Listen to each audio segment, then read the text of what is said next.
You're going to look at this and you're going to go, wow, Tony, I don't know why you didn't illustrate the book. You pick one yellow piece of paper and one blue. We're not seeing what we're painting. Oh. An amazing real-life athlete on the verge of disaster. My creative gears are turning. I feel it already. I feel like it's a good segue into Weirdo.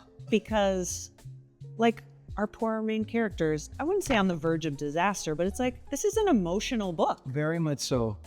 Weirdo, the way that I talk about it is that we're gonna talk about emotions, but most books would spend the entire book talking about the sad part. You would spend like the first 80% of the book learning about all the different ways that a kid can be sad. Sure. And like, he's bullied, then bullied again, and then bullied some more, and then his dog dies. Exactly. It's like all the terrible things. Then at the end of the book, they'll go, but there's light on the other side, the end, and that's it. And we don't talk about the light at all, and we don't reference it or like give any actionable hints for how to find it. So it's a very emotional book, but I think it's a full emotional journey though. We see the lows, but we also see the highs. Yeah, and it's really relatable because like when you talk about it in the book, like the first day of school is like the tutorial section of a video game. I was like, oh my God, you nailed it. It's like, I don't know the norms in this place. What do you all do? What happens if I press this button? So is this like based on your story at all? Yeah, so Weirdo is a graphic novel memoir. 90% of the events in the book are events that directly happened to me.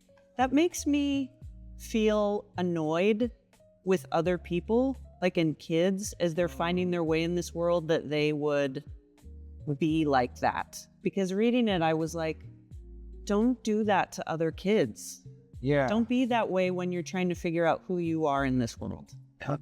I think one thing that I aim to do in Weirdo that I think I did pretty well is that even the kids that are doing bad things aren't inherently vilified. Sure. Right? I didn't feel that way either.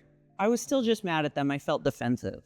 Because it's hard when you're a kid, like, your body's doing weird things. Yup.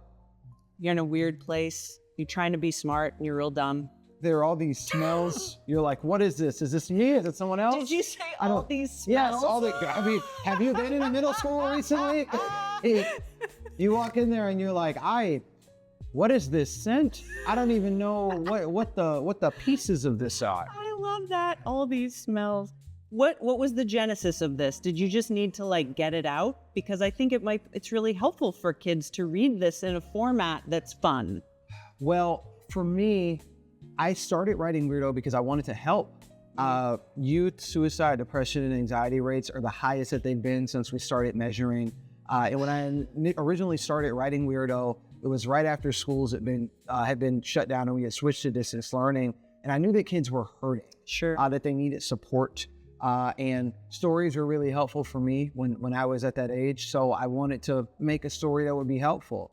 What story left one of the biggest impacts on you as you're this kid that's like on the struggle bus? So it's mentioned in Weirdo. There's this old school anime. I mean, I call it old school. It's early 2000s. Old school anime called Eureka Sevens, produced by Studio Bones. Oh. Johnny Young Bosch plays the main character, Renton Thurston. And Renton is this awkward 14-year-old who is not in control of his life, has no idea what he wants to do. And one day this cute girl crashes into his garage with a robot and he sees her and is smitten immediately. And it's like, I would like to go travel the world with this girl that I love. I'll be whatever man I need to be if it means that I get to be by her side. And for me, as like an awkward preteen that wanted nothing more than for a cute girl to show up and tell me that I was okay and help me solve my problems, I was like, please, I need this. And as a woman who spent most of her 20s solving men's problems, that's what we do. Yeah. We're men. It's Eureka 7 played like a really huge impact for me. It was the first show that I watched where they did not stray away from how awkward and cringe it is to be in that time period. A lot of people watch it, they're like, the main character's so cringy. And I'm like, yes, because preteen boys are. They are cringy. Like that's literally what it is. And that's like the honesty that really permeates Weirdo too. It's like, it felt like, even though I hadn't been through those things, I was like, oh yeah, now I'm back. I'm back in those years. Please get me out of here. I wanted to create a narrative that honor those feelings, but also offer some context to them. Some things that the kids that are experiencing it right now might not know. Yeah. Like one of my favorite chapters in Weirdo is the one where I have my first crush, and I meet her and I'm like in love immediately. I'm thinking about our future. I'm like, man, I gotta get a job. I gotta be a man now. I gotta be able to provide for her. And I basically get rejected. And I have all these like negative feelings about rejection, but the context that I kind of move in there is that like, no one's wrong. Like you're not wrong for having feelings and she's not wrong for not returning them. Sure. You know, everybody feels, and you should be happy about the fact that you're capable of feeling. Like it's cool that you can look at another human being and go, wow, how amazing. You shouldn't be ashamed of that. You shouldn't. How's your drawing going over there? Oh, listen, I'm Picasso. You're killing it. Let me tell you something.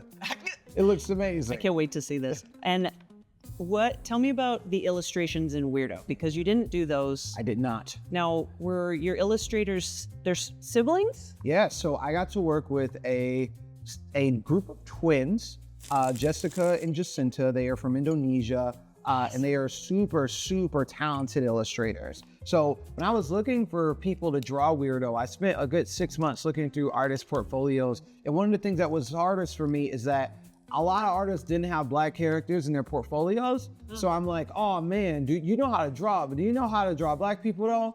Because like our top lip ain't the same color as the bottom lip, and our palm ain't the same color as the top of our hair, and the hairline is very specific. Because if you draw a Black character with a messed up hairline, when I take the book to Atlanta, they will roast him. You're gonna impact our sales based on this slanted hairline. But the twins did very well. Like they got it. They brought it. They were your people. Yeah. You're gonna look at this and you're gonna go, wow, Tony, I don't know why you didn't illustrate the book. What's one of the greatest responses that you've got to such a heartfelt book? So I had an opportunity recently to go and visit a school where there were students impacted by the carceral system. So they were wards of the state. They live on a compound where when they look out of their window, they see the state penitentiary. Wow. Every move that they make is monitored. And I went to visit them, and when I went, I didn't wear my cape. I was like, this feels weird. Like it feels patronizing. Sure. For me to walk in and go see these kids and have a cape on. It feels disrespectful to their reality. And I walk in and one of them immediately raises his hand and he goes, yo, Tony, where's the cape? And I go, I'm glad you said that because it is in my backpack. Yes, thank God. And I pulled the cape out. I think speaking with them, one of the key things that they shared was that the book helped them look at their possibilities differently. It helped them shift their perspective kind of on what they were capable of and what their future could look like. And I think that's the most powerful thing about stories. Its ability to reframe and make you reassess things that were set in stone for you before. Do you ever just stop and think about, like, that's my story too. Like, I'm the subject of this book and I'm getting out this pain to help other people, but yet here I am and I get to share my story and talk, and I'm meeting all these cool people. I'm at South by Southwest. It's really humbling. What I say to kids is that by virtue of being human, at some point we will all encounter darkness. And when that darkness appears... You just bust that out on people? Yeah, well, I mean, it's like halfway through the keynote, right? Like I'm gonna start with it, right? But it's this idea that just by being alive, there will come a moment where we encounter an obstacle.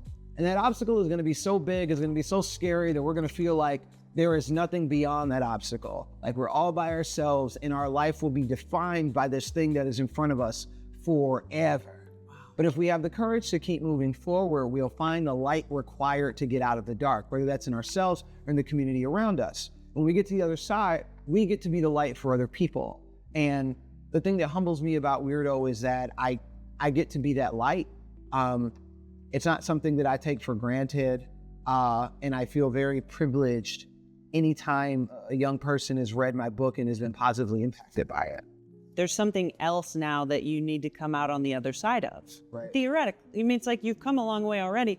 Do you have something in your mind, like where you're going, like a goal, or what scares you now that you need to knock down and then be there for other people to be their inspiration? My biggest obstacle right now is I want to tell more stories. I want to make more stories.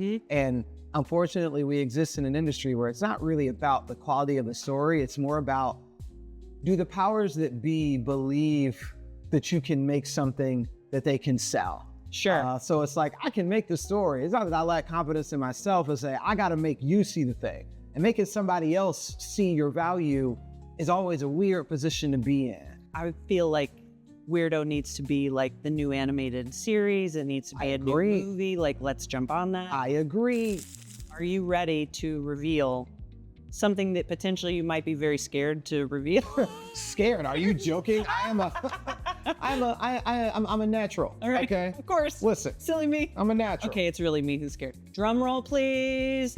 Big reveal. Here we go. Beautiful. Look at this. This is a real life athlete on the verge of disaster.